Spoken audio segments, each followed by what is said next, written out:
Will Robinson here from Robinson's Auto Tools and Time.com. Welcome back. Sorry for the delay in videos once again. There's been a lot going on. I'll have to fill you in sometime. But without further ado, I have this 2005 Jeep Wrangler, and I want to take you guys in here because it's been to a few shops, and I want to show you what I found. It was just came off the hook, and we brought it in last night, and I had it running last night, and it hasn't ran in a very long time. And I'm going to take you in there. I'm going to show you the parts cannon list that was tossed at least by one shop, and then I'll take you in and show you what I found. So without throwing any names under the bus or being that guy, I'll just take you through and show you some of the things that were thrown at it. We have a new engine control module. We have new spark plugs. We have new wires. We have a new starter. I think this is starter number 2 or 3. And it's been to many shops trying to get this thing running. I'm going to show you what it's doing in its current state, and they say it's pretty much been acting the same ever since. And even with all the parts that have been thrown at it, it's still doing the same thing. So let's see if we get in there and figure out the problem. As you can see, there's all kinds of plastic missing. There's the other engine computer. And here's the key that's going to go inside the ignition switch, and we're going to try to start it for you.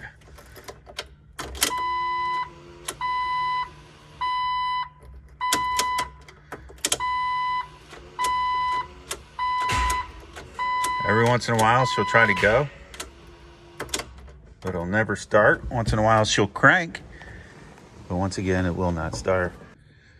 Try to get you guys right up in there and personal, and I want you to take a close listen.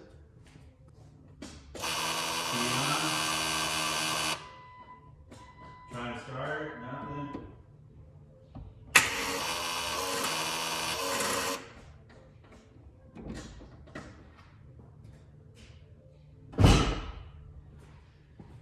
Sounds like it has a dead battery, right? Well, I can assure you one thing, the battery is not dead. As you can see, it also has a brand new battery in it. And I'm not sure if that's the first new battery that's been thrown at this either. And you'll see there's plugs that are just laying around because there was all kinds of tests being done. But one thing I noticed right off the bat was it was raining outside, and I had the jumper cables on this vehicle. And I was like, why in the world does this thing have like multiple starters thrown at it? It's still not starting. So I'll show you what I did while I was outside. I'm not sure what all this is. I still haven't talked to the owner, but they have a lot of wires that are stripped and whatnot. I'm going to turn the key on.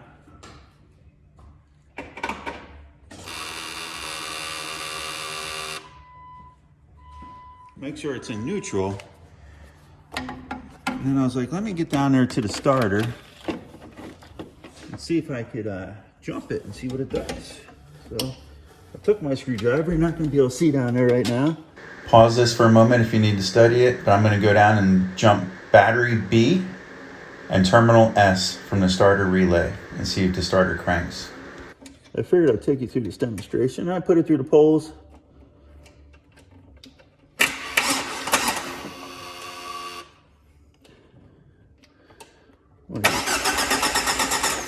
And as you can see, it cranks over just fine. And what did that quick test just prove? It proved that our battery power is good and our engine ground is good. So I'm like, okay. So I pulled off, I put a meter down there, and when I went to crank it, the voltage was dropping. So in other words, I was not getting the control voltage to turn the starter on. I was losing it. When I would turn the key under a load from the relay, the power was dropping out on the starter solenoid control wire. So that tells me the starter's okay. There's nothing wrong with the starter, so throwing a new starter at it is not going to fix the problem. So at that point, I got out a wiring schematic, and I'll take you there now. So then at that point, I'm like, you know what? We have one symptom. Let's try to track that down before we move any further. Why isn't this vehicle starting with its own key? And if you look at the wiring schematic, you can clearly see that the neutral safety switch on this vehicle supplies ground to the engine control module, okay? That's getting a signal because I could hear it trying. And when I held my meter down at the starter, the voltage is fine. But when I hook it up to the solenoid and there's a load on it, guess what happens? The voltage drops out. So I'm like, okay, so something's dropping out under a load. Let's trace it back to the fuse box and we could look at the starter relay. All right, so at that point, we moved over here. I had my brother-in-law, Larry, helping me out. And we determined that this relay here is for the starter. So we were like, actually Larry recommended, hey, these are all the same. How about we just swap them out and try it? So we swapped them out and it did not fix the problem. Had the same symptom. And I can show you.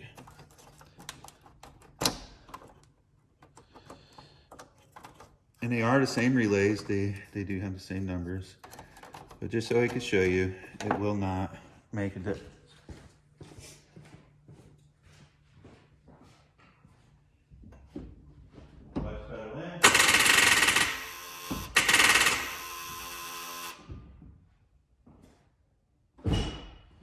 While it sounds a little better and it seems like it's attempting a little bit more with this relay, I assure you there's still a problem because it's not cranking over. So at that point I was like, okay, what are we losing here? So I want to load test this circuit. Now I have two test lights here, but there's something really different about this test light. If I hook it up, I'll show you. I'll hook this side up to ground. And this one has a standard small filament bulb in there, which puts a little bit of a load on the circuit. We'll leave this one here because we're going to need that later. This one here essentially has a headlight bulb in it. You can't use this one for very long because it will heat up super hot. But as you can see, it puts a load on the circuit. So I was like, okay, keys on. We have good power. This power is not dropping out. With this test light over on that starter solenoid control wire, the power was dropping out. So this is our power at all times. These are our control wires for the solenoid. That means this other big one, the two big terminals, this one evidently is our power supply. And when the relay fires, when the control is complete, it'll complete the circuit between these two wires. So I was like, okay, let's take everything out of the equation. Let's get a jumper wire. Should I run a new wire down to the starter? Maybe it's just simply a bad wire. So I got this jumper wire. Again, it was raining outside and I wanted to get her inside. So I put her here. As you can see, we have good power. So if I hit it there, it should crank over.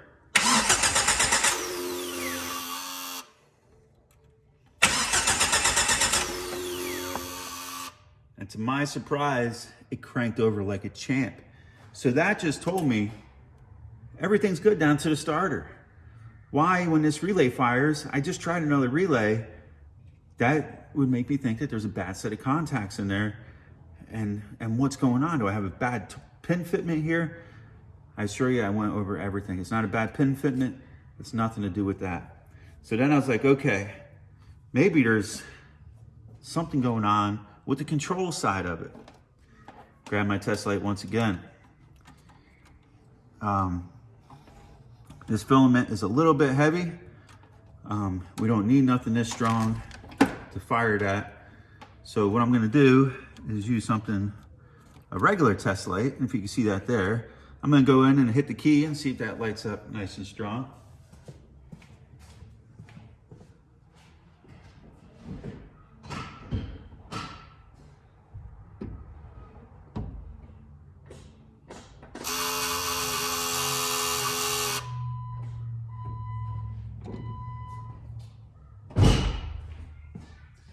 Now I couldn't see it from inside, but I hope that you guys were able to see it. And it should have lit up nice and bright because it did last night. Then I was like, okay, let's see if we have a good ground. So at that point, you gotta take your positive wire, right? You gotta take your ground off of your ground. You gotta put it on a positive. And now whenever I find a ground, the test light will illuminate, right? So I look in here and I'm like, okay, here's the ground. If that other one's the positive, oh, I have no ground at this moment. But what supplies the ground? Maybe it's something to do with the PCM or the control module, the engine control module.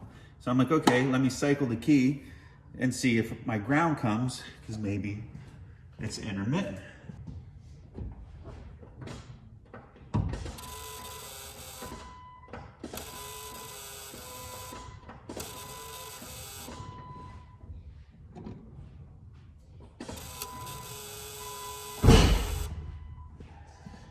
I don't know what you guys seen there, but hopefully you've seen that we do have an intermittent ground. Let me review the footage.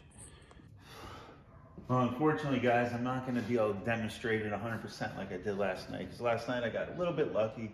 I know I was saying intermittent ground, but I was actually referring to a bad ground.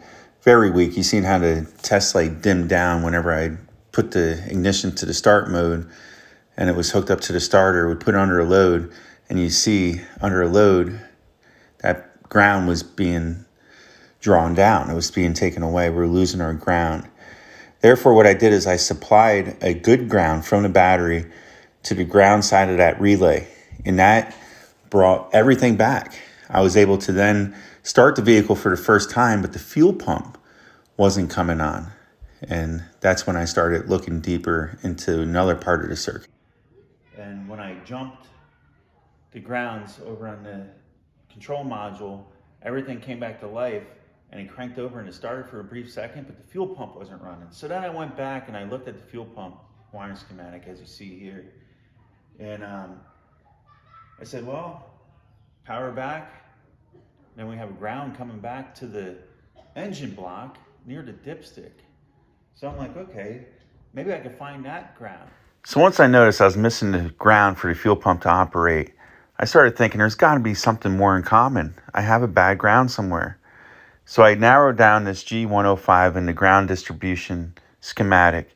And to my surprise, this ground incorporated many other things, including the PCM, the power control module, where we were missing our grounds. The ground was not being applied to this PCM, and that's why it was not sending it to the relays. It's all, the pieces are starting to fall together to this puzzle. So then I came to this side of the vehicle, I found the dipstick, and I went underneath, and there's a loom of wires, you know, and there's probably 5 wires or ground wires, if I'm guessing, maybe 4. They all come together and they're on one eyelet.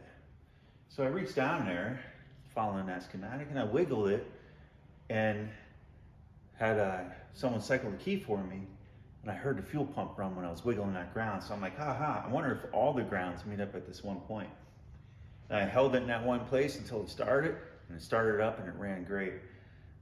Today, it's not allowing me to repeat the same process because ground wires actually came 100% out.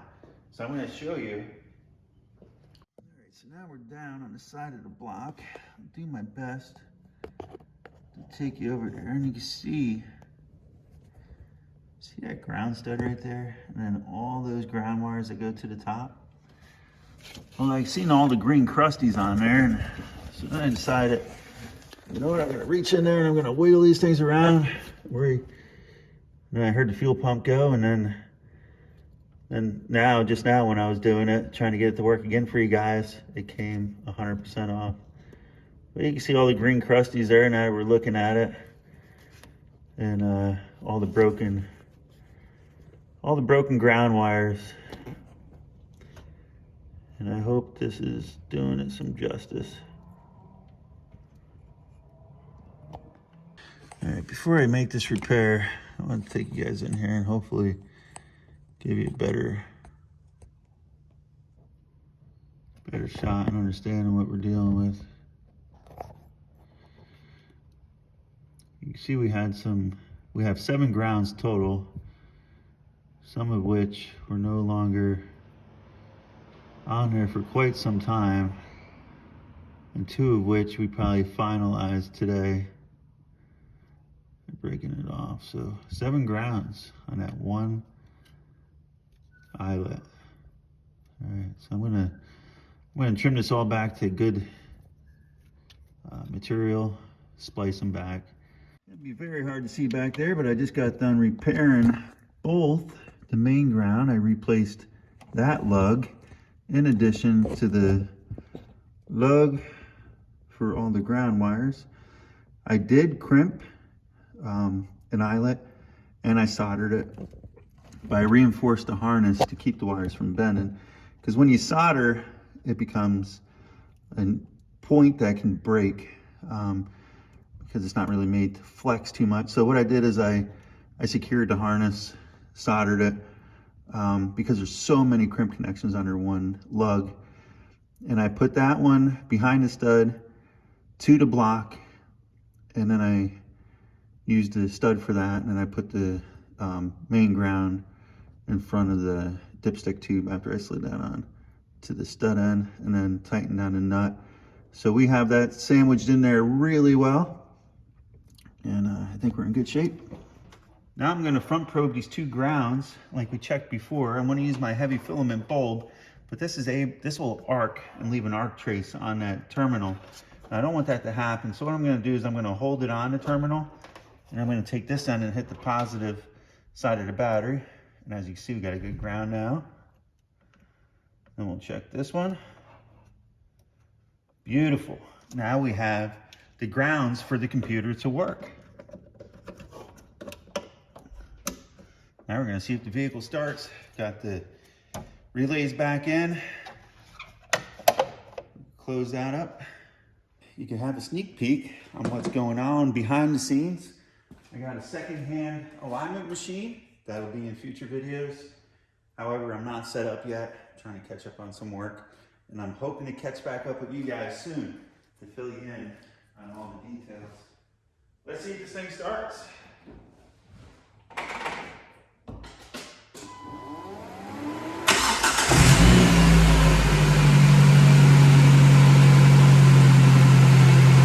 There you have it, guys.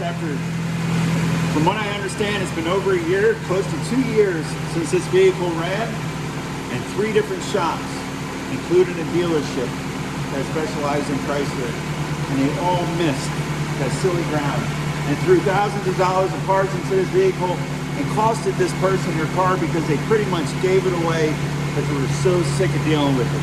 What a crying shame.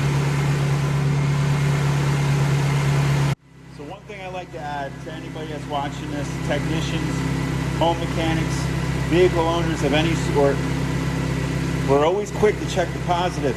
We check and see if that test light lights up. Oftentimes we forget about the ground and how important they really are. In this instant, a bad set of ground wires wreaked so much havoc on this vehicle that it was essentially offloaded to the next thing up.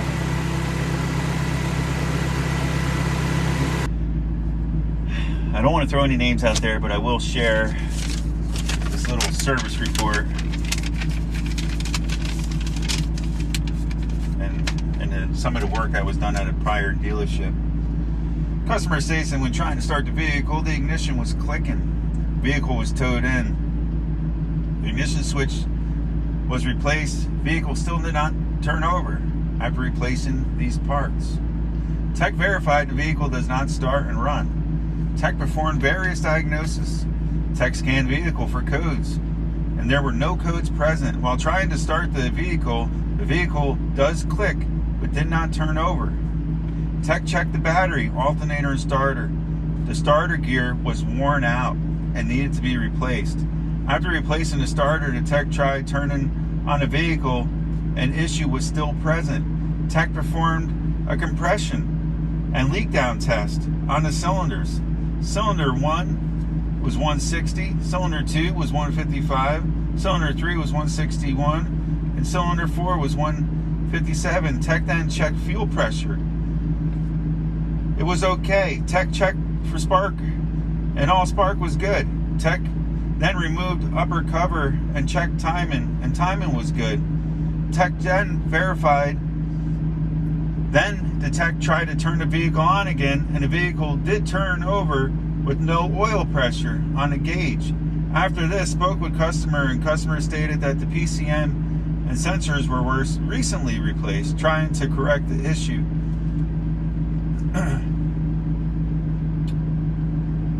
Tech manually checked the oil pressure, and it was tested at 60 psi on startup. Freaking vehicle never started. It says it never started. Vehicle again failed to start. Tech checked all fuses, and all fuses were okay. Tech removed fuel. Rad and inspected.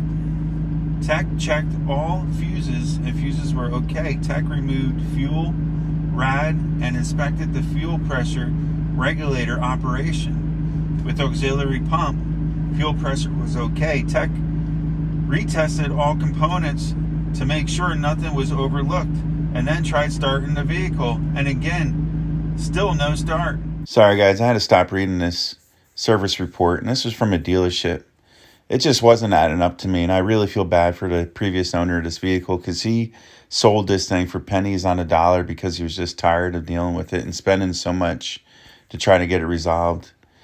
I'm not even going to state how much this invoice was for that this customer ultimately ended up paying.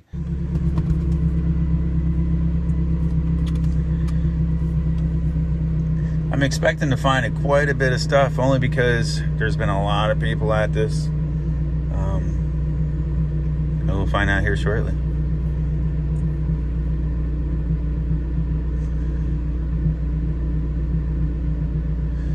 All right, so we have some hard faults here. Evaporator emissive purge solenoid circuit, O2 circuit,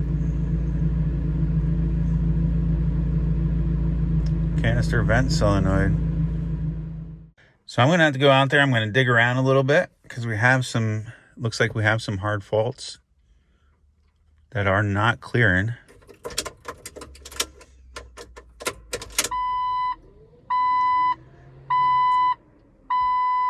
So I want to make sure they have nothing jumped out or nothing unplugged.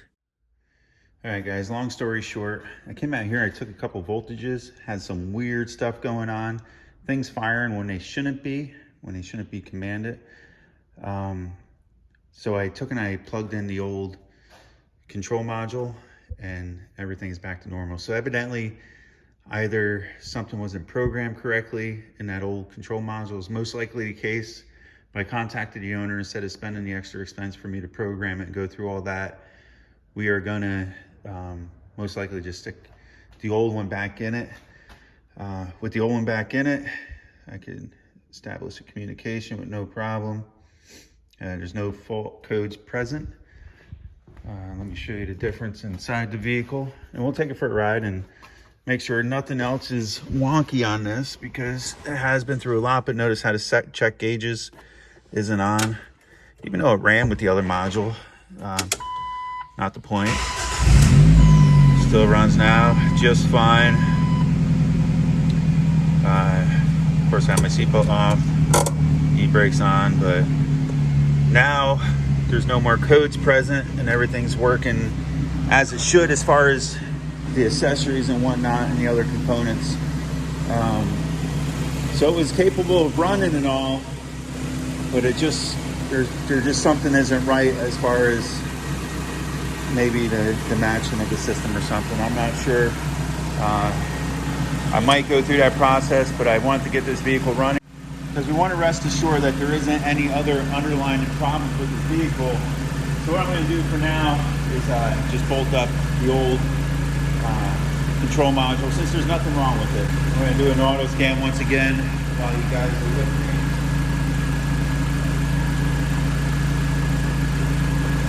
What I'll do off camera is I'll take and I'll swap out that power control module. I have everything running here as a scan, just to confirm everything is good.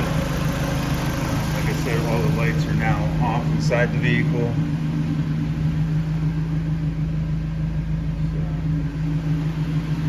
So, another confirmation. That was from when I was checking a couple odds and ends. Alrighty guys, the old power control module is in there. We are good. Here's the one other rods put into it. Then we'll take and we'll put this on the seat.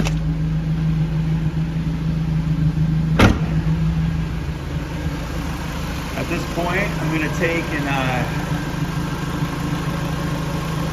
put the license plate on the vehicle, because like I said, it was towed here. I'm not sure how much expectations they had this vehicle ever running again, but here she is. Sounds good. and I'll keep you guys in the loop. This might be a bittersweet video if the previous owner watches it.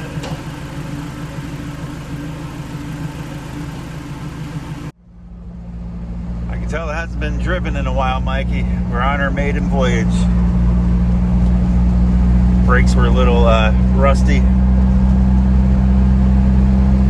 Blew out a few cobwebs. We'll put a couple miles on her and see how she does.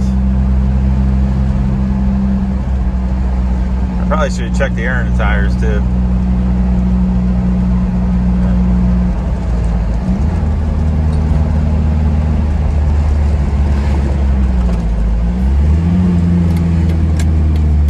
Well, if you stuck it through to the end, thanks for watching. I appreciate you taking the time. I hope you enjoyed. Please like, subscribe, leave a comment, and ring that bell to be notified of future videos. Until next time, stay tuned.